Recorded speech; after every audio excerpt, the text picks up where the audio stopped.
Oi, gente, sou Lino Roca, idealizador, roteirista e diretor da série documental Memórias Teatrais Iguaçuanas, Relatos de um Teatro Periférico. Inspirado no Museu da Pessoa, teremos relatos de diversos artistas que fizeram a cena teatral da cidade de Nova Iguaçu e do Teatro da Baixada Fluminense, desde a década de 60 até os dias atuais. A importância dessa série é que ela é um registro da memória desse fazimento do teatro da nossa região. Espero que vocês curtam e venham comigo.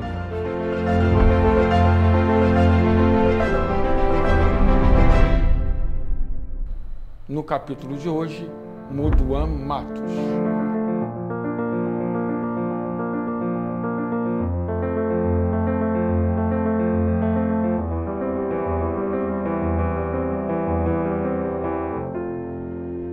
Me chamo Edgar Vieira Matos, tenho o pseudônimo de Moduan Matos. Sou poeta, historiador, nasci em Nova Iguaçu e desde os meus 20 anos, talvez, eu acompanho um pouco do teatro por aqui, né? Uma das primeiras coisas que eu me lembro em relação à leitura é que em 1946 existiu uma professora que incentivou o teatro no Rangel Pestana, né? No grupo escolar, na época era grupo escolar Rangel Pestana, e começou a incentivar. E dali, daquele colégio, né, uma coisa de alunos, nasceu o TEIF, Teatro Experimental Itália Fausta, não é? Que deu origem depois a um teatro quase que independente, onde a Zezé de Campos começou a dirigir algumas peças e uma das atrizes principais desse teatro foi a Elizabeth Perrone. Então foi um grande início para o teatro, desenvolver uma coisa, digamos, mais popular, né? Uma coisa menos direta, de peças vindo de fora para cá, mas ao mesmo tempo que tivesse pessoas daqui da própria cidade desenvolvendo um teatro, né? E As Mãos de Eurídice foi uma das primeiras peças que foi desenvolvida aqui. E teve um outro festival, Tennessee Williams, onde conseguiram desenvolver, ou pelo menos começaram a desenvolver peças aqui. Foram 6 peças em relação a Tennessee Williams que foram desenvolvidas com atores e pessoas de Nova Iguaçu. Depois disso, houve um espaço melhor, que foi a Arcade Iguaçuanas de Letras, né? Uma coisa voltada mais para a Academia de Letras e escritores de Nova Iguaçu, mas ao mesmo tempo abriu um espaço melhor para o teatro, porque existia um palco, cadeiras e tal, mesmo sendo um teatro de bolso, né? E dali o Arcádia começou a desenvolver um lado mais do teatro dentro de Nova Iguaçu. E foram surgindo pessoas, né, que foram complementando esse teatro. Eu lembro do Marco Mirelli, lembro do Celso Mossearo, lembro do Charles Cerdeira, de outras pessoas mais que, de repente, eu não consigo lembrar diretamente. E desenvolveu de uma tal forma, principalmente o Marcos Mirelli e o Celso Mossearo, que o teatro expandiu, né, ou polarizou, passando um pouco para colégios de Nova Iguaçu, como o próprio Colégio Leopoldo, que teve lá um curso de teatro ministrado pelo Marco Mirelli. E teve também uma época que nós fizemos um grupo aqui em Nova Iguaçu chamado Grupo Calabouço, porque era uma época meio de ditadura militar e era muito restrito. Então, como o espaço era mais de salões da elite, não existia um teatro muito popular. Então, houve um grupo chamado Grupo Calabouço, que era assim, formado de negros, jovens, filhos de nordestinos, ou então de militares de baixa patente dentro do Exército, que a gente estava inconformado, de uma certa forma, com as coisas que estavam acontecendo. Então, formamos um grupo chamado Grupo Calabouço e no ano de 1977 a gente fez no Colégio Afrânio Peixoto, o Teatro Procópio Ferreira, que foi inaugurado pelo Rui Afrânio Peixoto em 74, se eu não me engano, e depois o próprio Procópio Ferreira veio morar em Nova Iguaçu em 76, exatamente no K11, né? Porque o Rui Afrânio Peixoto e o Procópio Ferreira eram compadres. Então, ali a gente conseguiu desenvolver uma semana de artes de 10 dias, 2 finais de semana, né? E durante a semana também, que envolvia principalmente o teatro. Ali se apresentaram vários grupos de teatros amadores, né? E me parece que, de uma certa forma, até através do Marco Mirelli, o teatro se popularizou. Voltando ao Arcádia, formaram-se grupos e ali existiu uma formação de um teatro independente chamado TINE. Era o Teatro Independente de Nova Iguaçu. A primeira peça, se não me engano, foi uma ópera, né, que eles fizeram estilo musical. E a ideia do teatro ali com Marco Mirelli, Luiz Ferrão, Charles Cerdeira, eu não lembro se o Tony Ribeiro estava junto, mas ali era formar uma coisa mais popular. E não era só deixar o teatro, a peça de teatro acontecer dentro do Arcádia ou em outros lugares fechados. Era pegar o teatro e levar para as ruas, para as praças e fazer uma espécie de um teatro mais envolvente com a população, né? Que tivesse um retorno da população. Eu lembro que, na época, aconteceu uma peça do Laís Costa Velho, chamada A Jaula, e que ali eu conheci melhor um ator que dá até nome a esse local que eu estou agora, chamado Silvio Monteiro, né? Silvio Monteiro ali, ele fez o espetáculo em cima da peça de Laís Costa Velho e a coisa se consolidou para melhor, né? Para a população. Teve um tempo que o Teatro Arcádia estava para fechar por falta de pagamento, porque era ligado à Prefeitura Municipal.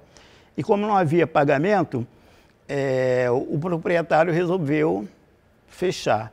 Então, nós fizemos uma passeata em Nova Iguaçu para poder pedindo a volta do Arcádia, né?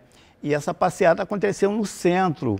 E uma das pessoas principais foi o próprio Silvio Monteiro, né? Que ele foi preso.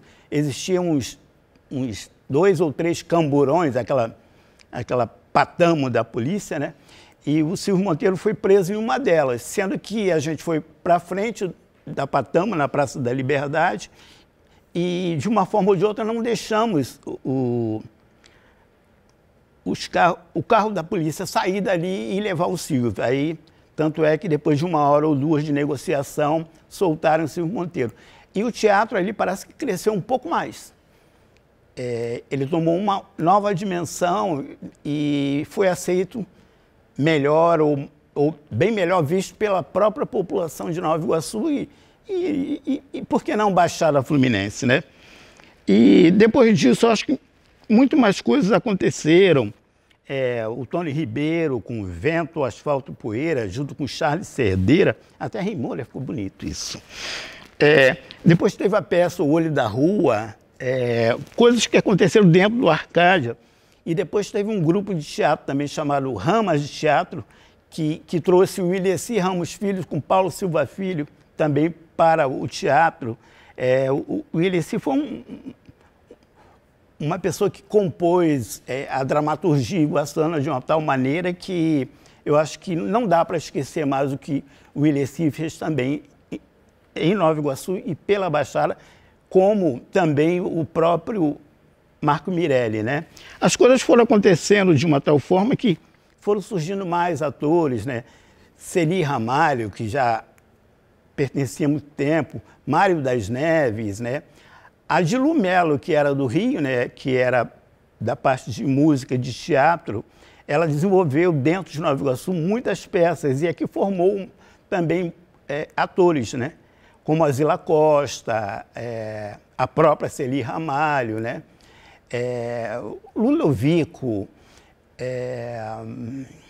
Josi, Valentim, pessoas que eram daqui da Baixada que, de repente, tiveram oportunidade, junto às peças da Dilu Melo, que desenvolveram o teatro também aqui. A gente não pode deixar também de lado o Sesc. O Sesc também foi um grande propulsor para o teatro na Baixada, porque na falta de algum lugar para poder desenvolver peças, o Sesc sempre abriu um pouco o espaço para que as coisas acontecessem lá. Mesmo num salão pequeno, né, que não tinha uma dimensão como tem hoje aqui em Nova Iguaçu, mas na época era uma coisa bem menor e que a gente conseguia, às vezes, fazer alguma coisa lá. Eu estou falando assim de uma maneira geral, porque eu não tenho uma ideia do todo no momento, né? E teve, assim, teatro de boneco, teve a Tropa do Riso, né? Teve o André Porfiro, que fez algumas coisas em relação ao teatro infantil. Quando a gente teve a primeira Casa de Cultura, que era uma casa independente, não era ligada a nenhum, não tinha vínculo dentro de governos, que foi ali em 1989, na descida do viaduto João Muxa, ali em Nova Iguaçu. Quando a gente inaugurou aquela casa lá, uma das pessoas também que fizeram grandes espetáculos ali e dirigiu um pouco da parte teatral da casa foi o Marcos Kowalski, né? Ele foi um cara também que deu uma ponta legal ali. Dentro de todo esse aspecto, eu conheci um cara bacana que desenvolve o teatro até hoje em Nova Iguaçu, que é um cara muito ligado a mim, que eu acho muito bacana. Eu assisti uma peça chamada As Aventuras do Pedro, o Afortunado. Eu acho que foi em 1997. E ali eu conheci um cara chamado Lino Roca. E eu acho que o trabalho que o Lino também desenvolve dentro do teatro aqui em Nova Iguaçu, de lá para cá, principalmente depois que se ligou a Vânia Santos, porque antes parece que ele era meio perdido e tal, fazia uma peça ali, outra lá, tal. Mas aí com a Vânia eu acho que o teatro também funciona de uma maneira maravilhosa, e tem uma parte também do circo que eu nunca tinha visto em Nova Iguaçu acontecer, né? Aí depois dessa união aí, eu vi um circo poderoso em Nova Iguaçu, né? Que deu ideias de muitas coisas, e inclusive um dos últimos espetáculos que eu vi em relação ao circo e a formação de atores dentro do circo foi com a Casa do Menor, lá em Miguel Couto, lá do Padre Renato e tal. Me parece que tinha um trabalho lá voltado para o circo e para o teatro, que é uma coisa que deixa saudades para a gente, né? Porque hoje eu não vejo a coisa da mesma forma, mas que sempre foi uma coisa muito bonita e hoje pouco desenvolvida aqui, né? Na Baixada Fluminense. Eu gostaria de falar de muito mais coisas, como Encontrarte, como o Teatro Fama, mas na medida em que a coisa vai acontecendo, a gente também vai deixando algumas coisas de lado, né? Que a gente não é tão frequentador. No início é uma euforia, é bacana a gente assistir tudo a isso, né? Mas às vezes a gente vai perdendo um pouco do contato com todo mundo. Eu cheguei a levantar aqui em Nova Iguaçu, numa época só, 9 grupos de teatro, de uma vez só acontecendo em Nova Iguaçu. De uma outra, aconteceu um pouco menos, né? Eram 6 grupos, se não me engano, mas tinha um chamado Transforma Sucata, Tropa do Riso, como eu falei agora há pouco, e um monte de grupos. E isso é uma coisa muito bacana, né? Porque me parece que o teatro aqui não morre de forma nenhuma. E me lembro uma frase do Marco Mirelli que falou, ele estava lá no Grafequini, no Rio, né? Que ele estava doente, e ele falou, eu acho que foi para Roseli Souza na época, por favor, não deixe o teatro da Baixada Fluminense morrer. Eu acho que é isso aí. eu tenho que agradecer muito ao Marco Mirelli e a vocês que fazem teatro na Baixada, porque eu acho que daqui a gente leva o talento para o mundo inteiro, né? Parece que não, mas a formação de teatro daqui é uma coisa muito importante para todas as plateias, até porque daqui sai para todas as plateias e de lá também vem para cá. As pessoas aqui estudam teatro o tempo todo e falam de todos os grandes mestres dentro do teatro, da forma universal, né? Vem de tudo quanto é lugar o teatro que é feito aqui na Baixada também. É isso aí.